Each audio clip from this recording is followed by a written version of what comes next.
Hi, I would like to share with you some fundamental concepts from phonetics and linguistics, specifically the difference between vowels and consonants, the three characteristics of consonant sound, and how different consonant sounds are produced in English.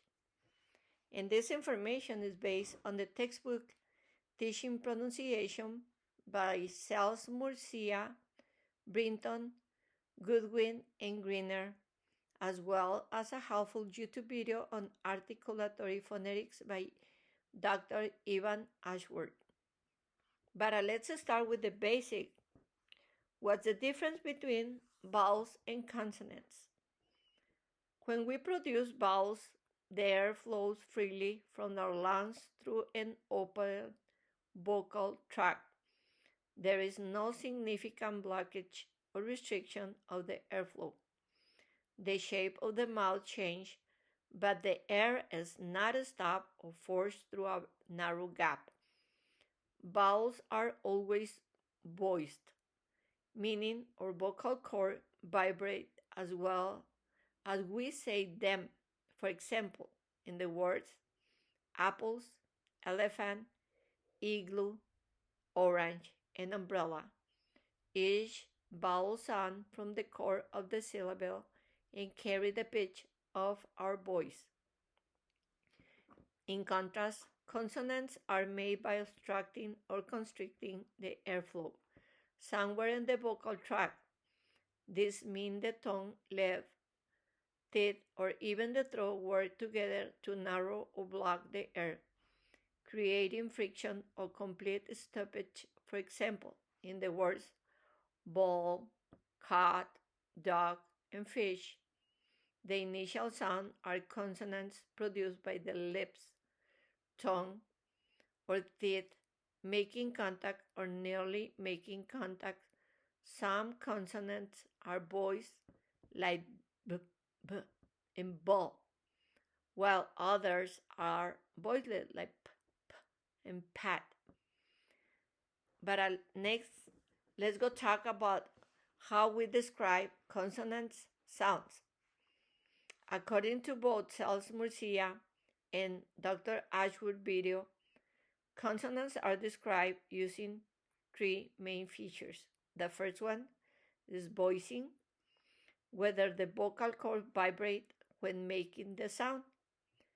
The second one is place there of articulation, wherein the vocal tract, the airflow is restricted.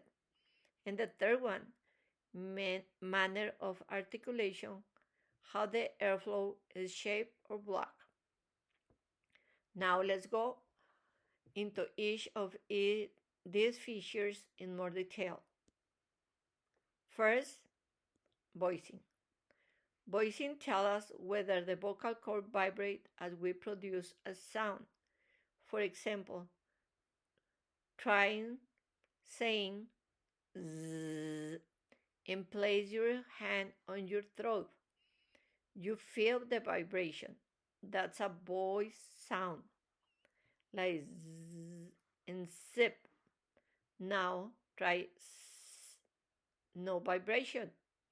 That's voiceless, like s and zip.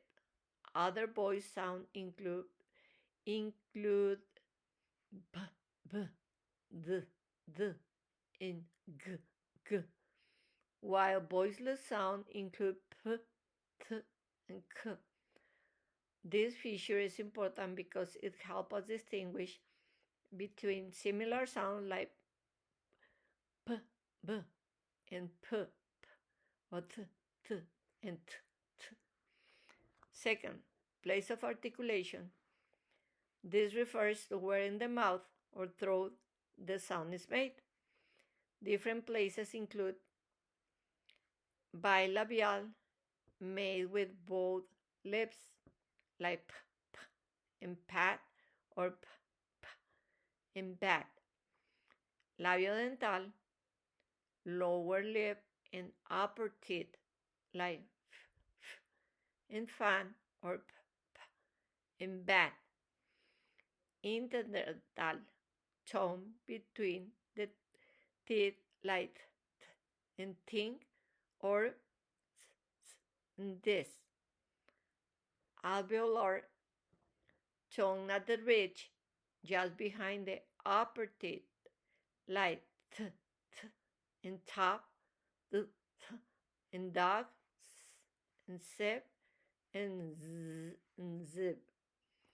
Palatal tongue near the hard palate like in chew and and measure. Velar back of the tongue against the soft palate like k, in cat, k, k, go and sing. Glottal at the vocal cord like in hat or the glottal stop and third manner of articulation. This describes how the airflow is shaped or blockage. Example include stop, complete stoppage of airflow, then a quick release like p, p, t, t, k, k, b, p, d, d, and k, k. Fricative narrow constriction that create friction like f, p, p, z, s, p. Affricate stop followed quickly by a fricative lie and church and judge. Nasal airflow to the nose like and mm. Liquids airflow around the sides of the tongue like l and glides very slight constriction like wah, wah, and taps a quick flicks of the tongue like the sound in American like butter, butter. But let's go try to remember. And this is some of the examples that I found it in one of the sounds b, b, as and bad. Voicing. Another example is in sip. That one is voiceless. But in conclusion, understanding vowels, consonants, and the three features, voicing, place, and manner of articulation not only help us analyze speech sound, but also teach us how to teach English pronunciation effectively.